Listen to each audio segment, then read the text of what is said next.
மேஷராசி அன்பர்களே, ஆடி அமாவாசை வரப்போகுது சார். ஆடி அமாவாசைக்கு என்ன பலன், ராசி பலன் என்ன, எப்படி இருக்குது ஆடி மாதம், ஆடி அமாவாசைக்கு பிறகு எப்படி இருக்க போகுது அப்படின்னு நிறைய பேர் கேட்டுட்டு இருப்பீங்க. இந்த மேஷராசியை பொறுத்த வரைக்கும் கடவுளினுடைய நேர் அருளால் காத்து கொண்டு இருக்கக்கூடிய ராசி. மேஷராசியில் 10 பேர் திருமணமாகவும் நிறைய பேர் தவிச்சிட்டு இருப்பீங்க. அவங்களாம் அடுத்தடுத்த ஸ்டெப்பில் ஒரு நன்மை நடப்பதற்கு ஒரு முக்கியமான காலகட்டம். மிகப்பெரிய கல்வியும் செல்வமும் அதிகமாக அள்ளித்தரக்கூடிய ஒரு ராசியில் இந்த மேஷராசி ஒன்று. கடவுள் அப்படியே ஒரு காசை அள்ளி கொட்டுறாரு அப்படின்னா முதல் படிக்கட்டில் இருக்கிறவங்க அப்படியே டக்குன்னு பிடிச்சிக்கிறாங்கல்ல, அந்த மாதிரி இந்த மேஷராசிக்காரர்கள். ஸோ இந்த மேஷராசிக்காரர்களுக்கு ஓரளவுக்கு நன்மையும் ஓரளவுக்கு கொஞ்சம் ஜாக்கிரதையும் இருக்க வேண்டிய ஒரு காலகட்டம். நீங்கள் எதில் நன்மை கிடைக்கும் போது எதில் நீங்கள் ஜாக்கிரதையாக இருக்கணும் அப்படிங்கிறத இந்த வீடியோவில் நம்ம சொல்ல போகிறோம். அந்த ஜாக்கிரதையாக இருக்கக்கூடிய சிலர் கண்டிப்பாக நீங்கள் ஒரு டைமாவது ஜோதிடர் பார்த்துருங்க. தசாபுத்தியின்பால் உங்களுக்கு நன்மை கிடைக்கக்கூடிய நேரமாகவே இருந்தாலும் அதை கிரக பயிற்சியின் மூலமாக சில கிரகங்கள் உங்களுக்கு குறுக்கட்டி நிற்கும் போது அதை நீங்கள் பார்த்துட்டு தான் நீங்கள் செய்யணும். எதையுமே தேவையில்லாமல் நீங்கள் போய் செலவு பண்ணிவிட்டு அது இதுன்னு பண்ணிவிட்டு லாக் ஆகிடாதீங்க. கீழே ஃபோன் நம்பர் கொடுத்துருக்கோம். உங்களுடைய பிறந்த தேதி, பிறந்த நேரம், பிறந்த ஊரை நீங்கள் வாட்ஸ்அப் பண்ணாலும் சரி, நீங்கள் ஃபோன் பண்ணி பேசினாலும் சரி, உங்களுடைய கருத்துக்கள் எதுவாக இருந்தாலும் உங்களுடைய பிரச்சனைகளுக்கு சொல்யூஷன் தரப்படும். இல்லை சார், திருமணத்தினால காதல் விஷயம் அந்த மாதிரி ஏதாவது பிரச்சனைலாம் இருக்கீங்க அப்படின்னா வசியம் சம்மந்தப்பட்ட விஷயங்களும் ஜோதிடர் பண்ணி கொடுத்துட்ருக்காரு. அதே மாதிரி குழந்தை இல்லாதவர்களுக்கு எந்த கோயிலுக்கு போய் எந்த பரிகாரம் நீங்கள் செய்தால் உங்களுக்கு நன்மை கிடைக்கும் அப்படிங்கிறத அக்குவேராணி வேற சொல்கிறார். கிட்டத்தட்ட 300க்கு மேற்பட்டவர்களுக்கு இந்த மாதிரி நல்ல விஷயங்களை செய்து கொடுத்து அவங்க ரொம்ப இன்னும் அவர்கிட்ட ரொம்ப க்ளோஸ் ஃப்ரெண்ட்ஸாக இருக்காங்க. அது மட்டும் இல்லாமல் அரசியல் சார்ந்தவர்களும் சினிமா துறையில் இருக்கிறவங்களும் அவங்களோட வெற்றிக்கு காரணமாக இந்த ஜோதிடர் அமைஞ்சிருக்கார். அவருடைய ஃபோன் நம்பர் நான் கீழே கொடுத்துருக்கேன். உங்களுக்கு எந்த ஒரு சந்தேகமாக இருந்தாலும் நீங்கள் பேசி தீர்த்துக்கோங்க. திருமண தடை இருக்கிறவங்க கண்டிப்பாக இந்த நம்பருக்கு கான்டாக்ட் பண்ணி பேசுங்க. இதன் மூலமாக உங்களுக்கு மிகப்பெரிய மாற்றம் கிடைக்கும். நீங்களே அப்புறமே சொல்லுவீங்க. சரி சார், இந்த மேஷராசிக்கு பொதுவாகவே ஆடி மாதம் அப்படின்னா கொஞ்சம் ஜாக்கிரதையான மாதம் அப்படின்னு சொல்லுவாங்க. எதுவுமே தடங்கள் அது இதுலாம் நிறைய பேர் சொல்லிப்பாங்க. எது செய்ய முடியல அது இதெல்லாம் சொல்லிப்பாங்க. அப்போலாம் ஒன்றுமே கிடையாதுங்க. ஆடி மாதம் வெற்றியினுடைய ஒரு சீக்ரெட் மாதம் அப்படின்னு சொல்லலாம். மிகப்பெரிய ராஜாக்கள் எல்லாமே பார்த்திங்கன்னா போர் புரிந்த ஒரு காலகட்டம் அப்படின்னு சொல்லுவாங்க. போர் புரிந்து ஆடி 18 போய் ஆற்றுல கழுவிட்டு வருவாங்க. அதற்கு பிறகு மிகப்பெரிய நன்மைகள் நடந்த ஒரு காலகட்டம் அப்படின்னு சொல்லுவாங்க. ஆடி மாதம் போல் ஒரு வெற்றியை தரக்கூடிய மாதம் எதுவும் கிடையாது. ஆடி மாதம் வெற்றிக்கான மாதம். ஸோ இந்த மேஷராசிக்காரர்கள் வெற்றியை நோக்கி பிரயாணிப்பவர்களாக இருந்தால் இனி வரக்கூடிய ஆடி மாதத்தில் மிகப்பெரிய வெற்றியை நீங்கள் அச்சீவ் பண்ணுவீங்க அப்படிங்கிறத ஒரு முக்கிய விஷயம். ஆடி அமாவாசையில் நான் சொல்லக்கூடிய விஷயத்தை மறக்காமல் செய்யுங்க. பக்கத்தில் எந்த கோவில்கள் இருந்தாலும் சரி, கோவிலினுடைய கொடிக்கம்பத்திற்கு முன்னாடி போய் ஒரே ஒரு கற்பூரம் அதை 2ஆக உடைச்சி, ஒரே கற்பூரம் அதை 2ஆக உடைச்சி கீழே வச்சு வழிபடுங்க. கொடிக்கம்பத்துக்கு முன்னாடியே சொல்கிறேன். கீழே மண்டிட்டு ஆண்களாக இருந்தால் அப்படியே காலிலிருந்து தலை வரைக்கும் அப்படியே உடல் அதில் மோதி இருக்கணும். பெண்களாக இருந்தால் மார்பு பகுதி கீழே கோயிலோட இதில் மோதக்கூடாது, மண்டி போட்டு கும்பிடணும்.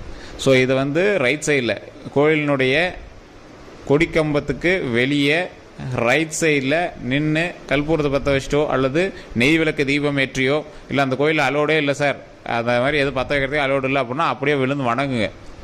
வணங்கி உங்களுடைய எந்த ஒரு ப்ராப்ளமாக இருந்தாலும் சரியாகணும் அப்படிங்கிறத நீங்கள் சொல்லி சால்வ் பண்ணிக்கணும். அதை நீங்கள் பிரச்சனைகளாக சொல்லி வழிபடக்கூடாது. எந்த விஷயம் உங்களுக்கு வேணுமோ அதை மகிழ்ச்சியோடு கேட்டு வழிபடணும். அந்த இடத்துல மட்டும் நீங்கள் அழுதுறவே கூடாது. அது மிகப்பெரிய பாசிட்டிவ் வைப் தரக்கூடிய ஒரு இடம். ஆடி மாதத்தில் அமாவாசையில் நீங்கள் இதை பண்ணீங்க அப்படின்னா மிகப்பெரிய நன்மை கிடைக்கும். அப்போ நீங்கள் இதை பண்ணிவிட்டு கையில் ஒரு முக்கியமாக நான் சொல்கிற இந்த விஷயத்தை எல்லாத்தையுமே நீங்கள் நோட் பண்ணிக்கோங்க.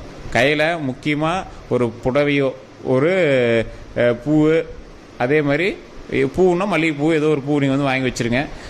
அதே மாதிரி ஒரு சுமங்கலி பெண்களுக்கு நீங்கள் என்ன கொடுக்கணும்னு ஆசைப்படுறீங்களோ அந்த விஷயத்தை அங்கே இருக்கிற பெண்கள் யாராவது ஒருத்தருக்கு கொடுத்து வழிபட்டு முடிஞ்சால் அவங்ககிட்ட ஒரு ஆசீர்வாதம் வாங்கிட்டு அடுத்து நீங்கள் செய்யக்கூடிய எந்த ஒரு விஷயமா இருந்தாலும் நீங்கள் அதை ஆரம்பிங்க.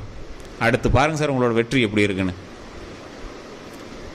மிகப்பெரிய வெற்றியாக அமையும். லைஃப்பில் என்னடா பண்ணுறதுன்னு முழிச்சிட்டு இருந்த உங்களுக்கு அடுத்து மிகப்பெரிய சக்ஸஸாக அமையும். சமீபத்தில் உங்களுக்கு ஒரு கேஸு, கோர்ட் வழக்கு, நிலத்தகராறு அதெல்லாம் கண்டிப்பாக உங்களுக்கு நடந்துகிட்ருக்கோம். அது கொஞ்சம் நிலுவையிலேயே தான் இருக்கும். அதுக்கு ஒரு ஃபைனல் செட்டில்மெண்ட்டோடு வருவாங்க. அதற்குமே பார்த்து கொஞ்சம் பொறுமையாக நீங்கள் பண்ண வேண்டிய காலகட்டம். திருமணம் ஆகாதவர்களுக்கு திருமணத்திற்கு முதல் ஸ்டெப் எடுக்கக்கூடிய ஒரு காலகட்டம். சார் ஆடி மாதத்தில் யார் சார் திருமணத்துக்கு ஸ்டெப் எடுப்பா? என்ன சார் லூஸ் மாதிரி பேசுகிறீங்க? நீங்கள் பேசலாம் நான் கேட்கணும் அவசியமா சார்? ஒன்றும் கிடையாதுங்க. ஸ்டெப்புன்னா பிடிக்காதவங்க கூட பிடிக்கும் அப்படிங்கிற மாதிரி சொல்லுவாங்க. ஆடி மாதத்துக்கு அப்புறம் பேசிக்கலாம், ஆனால் இப்போயே அதுக்கு சொல்கிறோம் அப்படிங்கிற மாதிரி சொல்லுவாங்க. அது சொல்கிறதுக்கே யோசிச்சு சொல்லுவாங்க. அதே மாதிரி கல்வி சம்மந்தப்பட்ட விஷயத்தில் வெற்றி தரக்கூடிய ஒரு காலகட்டம். தொழில் சம்பந்தப்பட்ட விஷயத்தில் வெற்றி தரக்கூடிய ஒரு காலகட்டம், குழந்தை இல்லாதவர்களுக்கு குழந்தை பேர் கிடைக்கக்கூடிய ஒரு மகிழ்ச்சியான காலகட்டம். இந்த காலகட்டத்திலலாம் நீங்கள் ஏதோ ஒரு தொடங்கினாலும் கொஞ்சம் அசம்பாவிதம் அதுன்னு சொல்லுவாங்க. இந்த மேஷ ராசிக்கு ஓரளவுக்கு புனிதமான ஒரு காலகட்டம் அப்படின்னு சொல்லலாம். அதுக்கு ஃபர்ஸ்ட் நீங்கள் என்ன பண்ணணும், தனிப்படியான ஜாதகத்தை ஒரு டைம் பார்த்துக்கணும். நான் சொல்கிறது மேஷராசியோட பொதுபலன் படி உங்களுக்கு ஓரளவுக்கு பரவாயில்ல தான். ஆனால் என்ன ஆனால் நீங்கள் தசாபுத்தியின் பால் கரெக்டாக இருக்கா, தசாபுத்தி உங்களுக்கு செட் ஆகுதா, தசாபுத்தி படி உங்களுக்கு நல்லது நடக்குமா அப்படிங்கிறத தனிப்படையான ஜோதிடம் பார்த்து தான் நீங்கள் எதையுமே சூஸ் பண்ணணும். வெற்றிக்கான ஒரு மகிழ்ச்சிக்கான ஒரு காலகட்டம் அப்படிங்கிறதுனால அதிகமான ஆட்டம் போடக்கூடாது. ஆடி மாதம் அப்படிங்கிறது ஒரு அன்ஸ்டேபிள் மாதம். நிறையா ராசிக்கு இது செட் ஆகாது. உங்களுக்கு ஓரளவுக்கு பொருந்தது அப்படின்னா நீங்கள் பார்த்து நடக்கணும். சார் ஒரு கைத்து மேலே நடக்கிறீங்க, கைத்து மேலே நடக்கிற இடத்துல எல்லாருமாலையுமே அந்த கைத்து தாண்ட முடியுமே தெரியாது. ஆனால் ஒருத்தன் ஏதோ ஒரு ரொம்ப ப்ராக்டிஸ் ஆனவனாகவும் இல்லை, ஒரு எப்படி ஒரு சாதாரண ஒரு மனிதன் போகிறான், ஏதோ ஒரு லக்கில் தாண்டிடுறான்ல, அந்த மாதிரி உங்களுக்கு ஒரு லக்கு. நீங்கள் பயப்படாமல் அப்படியே வந்தீங்க அப்படின்னா வந்துடலாம். ஆனால் அந்த வரக்கூடிய ஒரு காலகட்டத்தில் நிறைய இடையூறுகள் உங்களுக்கு இருந்துச்சு அப்படின்னாலும் இறை வழிபாட்டின் மூலமாக அந்த இடையூறுகளை தூக்கி எறிந்துவிட்டு இறைவனை வழிபட்டால் உங்களுக்கு மிகப்பெரிய நன்மை நடக்கும் அப்படிங்கிறதா ஒரு உண்மை. கல்வி சம்மந்தப்பட்டமான விஷயங்களில் குழந்தைகள் படிச்சுட்டு இருக்காங்க அப்படின்னா பிரச்சனை கிடையாது. ஆனால் இடமாற்றமோ இல்லை தேவையில்லாத சின்ன சின்ன சலசலப்புகளோ வேறு ஏதாவது ஒரு பசங்களை பசங்க அடிச்சிட்டான், பொண்ணுகிட்ட பிரச்சனை நடந்துச்சு, அந்த மாதிரி ஏதாவது சின்ன சின்ன விஷயங்கள் வராமல் நீங்கள் கொஞ்சம் பார்த்துக்கிறது ரொம்ப நல்லது. அதே மாதிரி இந்த ராசிக்காரர்கள், இந்த ராசியில் ஒரு முக்கியமான ஒரு விஷயம் என்ன அப்படின்னா, மேஷ ராசி எப்பவுமே முருகனுடைய வழிபாடு, முருகனுடைய அருள் எப்பவுமே இருக்கும். ஆனால் இந்த மேஷராசிக்காரர்கள் என்னைக்கு தான் நீங்கள் முருகரை போய் வழிபட்டுட்டே இருந்தாலும் உங்களுக்குள்ளேயே தோணும், என்ன டெய்லி ஒரு வழிபடுத்தா இருக்கும், ஒன்றும் பெரிய மாற்றம் தெரியல அப்படிங்கிற மாதிரி உங்களுக்கு தோணும். கரெக்டான டைமில், சூப்பரான டைமில் உங்களுக்கு உதவி இருப்பார். ஏன்னா இதுக்கு முன்னாடி யோசிச்சு பாருங்களேன், நிறைய கஷ்டங்களையும் அழுகைகளையும் இதை மட்டுமே நீங்கள் சந்திச்சிருப்பீங்க. அதெல்லாம் தாண்டி நீங்கள் வெளியே வரும்போது என்னடா பண்ணுறது அப்படின்னு நீங்கள் அப்படியே மூச்சு விட்டு வெளியே வரும்போது ஏதோ ஒரு எண்ட் ஆஃப் த டைமில் கடவுள் காப்பாற்றி விட்டுருப்பார். முருகர் உங்களுக்கு காப்பாற்றிட்டு போய் அந்த இடத்துல நீங்கள் யோசிச்சிருப்பீங்க, அப்பா கடவுளே காப்பாற்றிட்டுறா அப்படின்னு நீங்கள் யோசிச்சுட்டு இருந்திருப்பீங்க. அந்த மாதிரி ஒரு தருணத்தில் கூட இந்த கடவுள் உங்களுக்கு துணை இருந்தார். அதை நீங்கள் மறந்துடக்கூடாது. இனி வரக்கூடிய காலகட்டங்களில் உங்களோட கஷ்டங்கள்லாம் தூக்கி போடுங்க, தூக்கி தூரமாக போட்டுருங்க. மகிழ்ச்சியை மட்டும் கையில் ஏந்த போகிறோம், சந்தோஷத்தை மட்டும் கையில் ஏந்த போகிறோம், வெற்றியை மட்டும் கையில் ஏந்த போகிறோம். அதற்கு இந்த ஆடி மாதம் தடையல்ல. இந்த ஆடி மாதம் வெற்றி நடைபோடுவதற்கு பாதை வகுத்து தரக்கூடிய ஒரு முக்கியமான ஒரு மாதம்.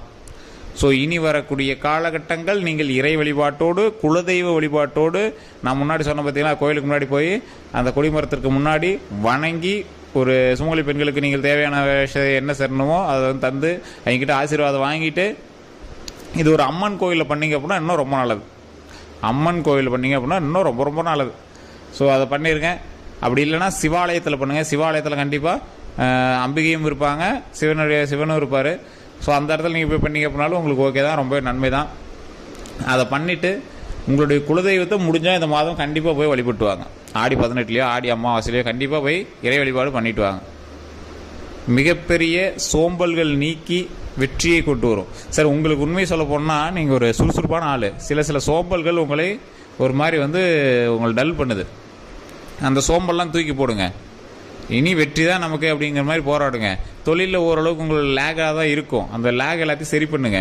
என்னடா பண்ணுறது அப்படின்னு யோசிச்சுட்டு இருந்தீங்கலாம் கொஞ்சம் விழிப்புணர்வோட நல்லதே நடக்கும் அப்படின்னு பாசிட்டிவ் திங்க் பண்ணுங்க. சார் நீங்கள் ஏற்கனவே ஒரு பாசிட்டிவ் திங்கிங்கான ஆள், ஏன் நீங்கள் லேக் ஆகி பின்னாடி வரீங்க? பாசிட்டிவ் திங்கிங்லேயே இருங்க. ஏன் நீங்கள் லேக் ஆகணும்? உங்களுடைய வாழ்க்கையில் நீங்கள் எப்படி இருக்க வேண்டும் என்று யோசிக்கிறீர்களோ அதே போல் இருப்பதற்கு வரக்கூடிய காலகட்டங்கள் அமைய போகுது. நீங்கள் நினச்சது நடக்க போகுது. அப்புறம் ஏன் நீங்கள் பயந்துக்கிறீங்க? பம்பி ஏன் போகிறீங்க? பயந்து ஏன் போகிறீங்க? துணிச்சலாக வெற்றி நட போடுங்க. அதே மாதிரி அதிக முதலீடு பண்ணுற தொழில்கள் ஜாக்கிரதையாக இருக்கணும். திருமணமான கணவன் மனைவிக்கிடையே சின்ன சின்ன சலசலப்புகள் ஏற்படுத்த வாய்ப்புகள் இருக்குது, அந்த விஷயத்தில் ஜாக்கிரதையாக இருக்கணும். அதே மாதிரி குழந்தைகளுக்கு ஏதோ ஒரு வெளியூர் மாற்றமோ இல்லை பள்ளிகள் மாற்றமோ அந்த மாதிரி விஷயங்கள் இருக்கிறதுக்கு வாய்ப்புகள் இருக்குது, அந்த விஷயத்தில் கொஞ்சம் ஜாக்கிரதையாக இருந்துக்கோங்க. வாகனங்களில் ரொம்ப ரொம்ப ஜாக்கிரதை தேவை. அரசு சம்மந்தப்பட்ட வேலையில் இருக்கிறவங்களுக்கு கொஞ்சம் அந்த சின்ன சின்ன பெரியவங்கிட்ட கொஞ்சம் கெடுபிடிகள் இருக்கிறதுக்கான வாய்ப்புகள் இருக்குது. மக்கள்கிட்ட நடந்து போகும்போது கொஞ்சம் பார்த்து நடந்துக்கணும். தேவையில்லாம் வார்த்தைகள் விட்டு இது பண்ணிக்கூடாது. வார்த்தைகளில் கொஞ்சம் கவனம் தேவை. அரசு சம்மந்தமான டாக்குமெண்ட் ரீதியான விஷயங்களில் ரொம்ப ரொம்ப கவனம் தேவை. நீங்கள் அரசு சம்மந்தமான வேலையில் இருந்தாலும் சரி, இல்லை அதுக்கு தகுந்த சேவைகள் செஞ்சுட்டு இருந்தாலும் சரி, அந்தமான விஷயத்தில் கொஞ்சம் பார்த்து இருந்துக்கணும். வேலையில் நீங்கள் செஞ்சுட்டு இருக்கிற வேலையில் கவனம் தேவை. அதை மைண்டில் வச்சுட்டிங்க அப்படின்னா போதுமானது.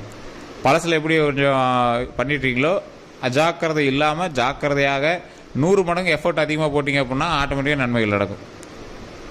மிகப்பெரிய வல்லுநர்கள் எல்லாமே சில முக்கியமான ராசிக்காரர்களாக மேஷராசிக்காரர்களாக தான் இருப்பாங்க. அறிவில் சிறந்தவர்கள் இந்த மேஷராசிக்காரர்கள்.